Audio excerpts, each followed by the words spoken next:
Hello students, स्वागत है आपका अपने चैनल अपनी पाठशाला एमपी में। आज के इस वीडियो का हमारा टॉपिक है कक्षा 2 की अंकुर अभ्यास पुस्तिका की सप्ताह 23 की सारी वर्कशीट को हल करेंगे। तो सप्ताह 23 की वर्कशीट शुरू होती है हमारे 155 नंबर की वर्कशीट से। तो शुरू करते हैं हम इसको कैसे भरना है। तो इसमें क्या है, पहले देख लेते हैं मापन के बारे में। ज़्यादातर इसमें चीज़ें दी हुई हैं। अब मानक इकाइयों का उपयोग करेंगे और प्रत्येक चिन्ह में वस्तु की लंबाई को लिखेंगे। ऐसे यहाँ पर देखिए आप, एक रस्सी बनी हुई है, रस्सी के नीचे पेपर क्लिप बनी हुई है। पेपर क्लिप जिसके हम पेपर को दबाते हैं। तो यह कितने पेपर क्लिप की लंबाई के बराबर हमारी यह रस्सी है, ये पूछा गया है। तो यहाँ पे कितनी पेपर क्लिप है, इनको गिन लेंगे हम। 1 2 3 4 5 6 7 8, 8 हमारी पेपर क्लिप है। तो 8 पेपर क्लिप के बराबर हमारी ये रस्सी का लंबाई है। तो हमने ये जान लिया, 8 पेपर क्लिप। अब देख लेते हैं यहाँ पे बना हुआ है क्या, बैट।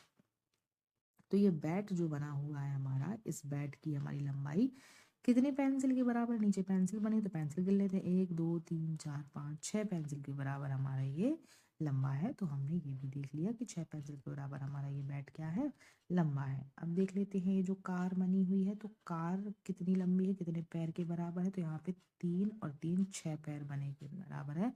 तो 6 पैर के बराबर लंबी हमारी यह कार है। अब देख लेते हैं हमारा वर्कशीट नंबर 156, लंबाई और वजन वस्तुओं की तुलना। जिसका वजन अधिक है उस पर हमें सही का निशान लगाना है। जिसका वजन क्या है, अधिक है, उसकी हमें उस पर हमें टिक लगाना है। हल्का क्या होता है, ऊपर उठ जाता है, और भारी क्या हो जाता है, नीचे। जब आपने कभी तराजू देखा है, तो तराजू देखिए ऐसे पलड़ा उसमें बना होता है, एक इस तरफ एक इस तरफ। तो जिसमें कोई भारी चीज होगी वो नीचे हो जाता है, जिसमें हल्की चीज होती है वो क्या हो जाता है, ऊपर में ऐसे हो जाता है ना। ऊपर में ऐसा हो जाता है ना, एक भारी और एक नीचे हो जाता है। तो चलिए अब हम इनके प्रश्नों को हल कर लेते हैं, इसकी वर्कशीट को। इसमें हमें क्या करना है, देखिए कि जिसका अधिक वजन है उस पर निशान लगाना है। तो देखिए ये छोटी मछली, ये बड़ी मछली, तो सीधी सी बात है, बड़ी मछली का वजन बड़ा होगा। छोटी लकड़ी, बड़ी लकड़ी का वजन बड़ा होगा।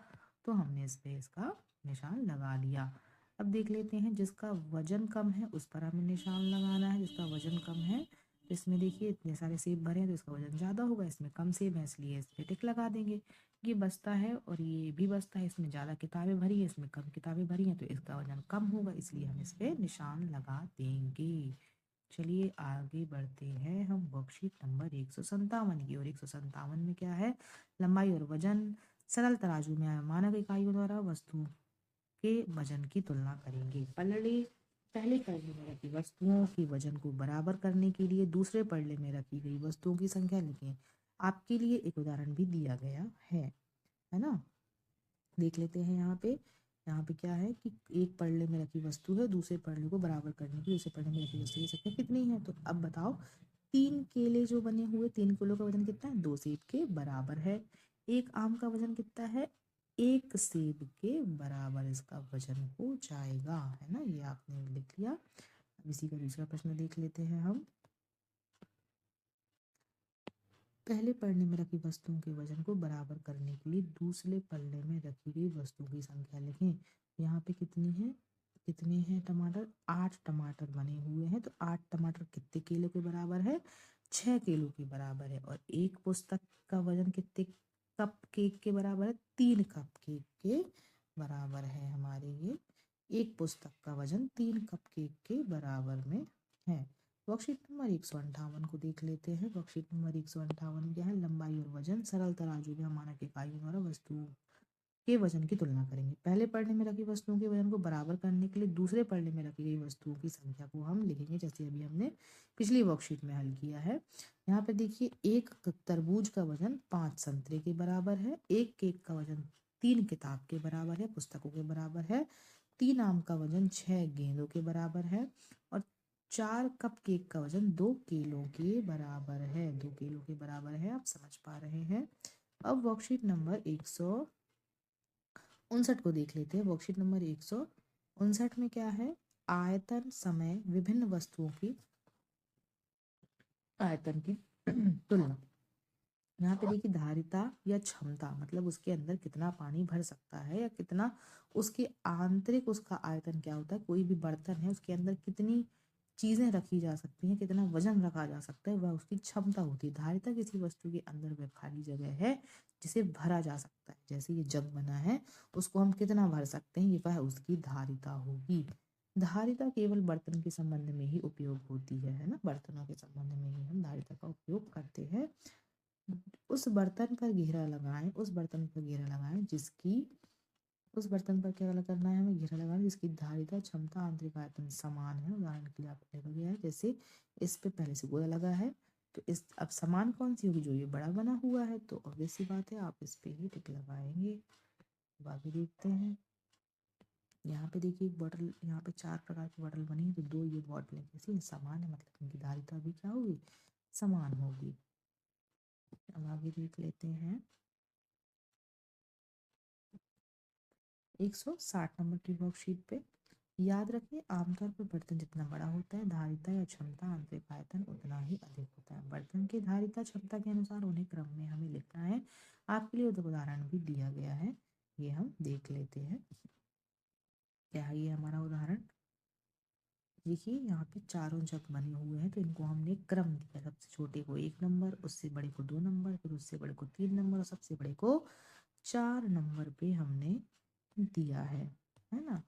चलिए अब देखते हैं हमें इस पे कैसे इसको नंबर देना है। यहाँ पे देखिए ये जो बने हुए हैं नापने के लिए लीटर, तो इसमें देखिए सबसे छोटा ये है, फिर दूसरे नंबर पे ये, तीसरे नंबर पे ये, चौथे नंबर पे ये। अब गिलास बने हुए, तो सबसे छोटा गिलास ये है, उससे बड़ा गिलास ये है, तीसरे नंबर पे ये है, चौथे नंबर पे ये वाला गिलास आ जाएगा। आपको उसी प्रकार से इसके नंबर देने हैं। चलिए वर्कशीट नंबर 161 की ओर बढ़ते हैं। 161 नंबर वर्कशीट में क्या करना है, वस्तु की लंबाई को उनके अनुसार माप के लिखना है हमें। जैसे यहाँ पे देखिए 5 पेंसिल बनी है, वो 5 पेंसिल कितनी लंबी है, इस रस्सी को कैसे लंबी कर रही है, रस्सी कितनी पेंसिल लंबी है, तो रस्सी 5 पेंसिल लंबी है। अब यहाँ पे आएगा मेज कितनी पेंसिल लंबी है, तो ये जो मेज है वो 4 पेंसिल हमारी लंबी है। 4 पेंसिल उस पे ऊपर बनी हुई है ना, तो यहाँ पे हमने लिख दिया 4। अब देख लेते हैं हम, प्रत्येक चित्र में वस्तु की लंबाई का सही अनुमान लगाकर सही उत्तर पर घेरा लगाएं। प्रत्येक चित्र में वस्तु की लंबाई का सही अनुमान लगाना है। मान लीजिए यहाँ पे ये पूरी रस्सी जो बनी हुई है, तो अब इसमें कितनी पेंसिल ऐसी रख सकते हैं, तो 5 पेंसिल के बराबर हो सकती है। अब ये मान लीजिए यहाँ पर भी एक ये मोटी सी लकड़ी रखी हुई है, इसमें कितनी पेपर पेन अपन रख सकते हैं, तो एक पहले से बनी हुई है, तो 1 2 3 4 और भाई पहले से बनी, तो 5 पेपर पेन के बराबर हुई हमारी ये, 5 पेपर पेन के बराबर हमारी क्या हो जाएगी, ये लंबी लकड़ी हो जाएगी। अब भारी वस्तुओं पर हमें क्या लगाना है, घेरा लगाना है। इन दोनों देखो तराजुओं में भारी क्या है, तरबूज भारी, तो उस पर घेरा लगा दिया। मिर्ची और सेब में सेब भारी होगा, तो हमने उस पर घेरा लगा दिया। चलते हैं वर्कशीट नंबर, इसको देखते हैं। ये भी समाप्त हुई हमारी वर्कशीट, अर्थात हमने ये वाली वर्कशीट भी हल कर ली। ये कौन सी दिवस हमारा 6वां था, वर्कशीट नंबर 161 थी। सप्ताह 23 हमारा ये यहाँ हमारा समाप्त होता है। तो आशा करती हूँ आपको यह वीडियो, इसका कंटेंट बहुत अच्छा लगा होगा, समझ में भी आया होगा, जो कि हमने मापन पद्धति अपनाई है। तो आई होप आप ऐसे ही हमारे चैनल पर बने रहने के लिए हमारे चैनल को लाइक शेयर और सब्सक्राइब करते रहेंगे। Thanks for watching.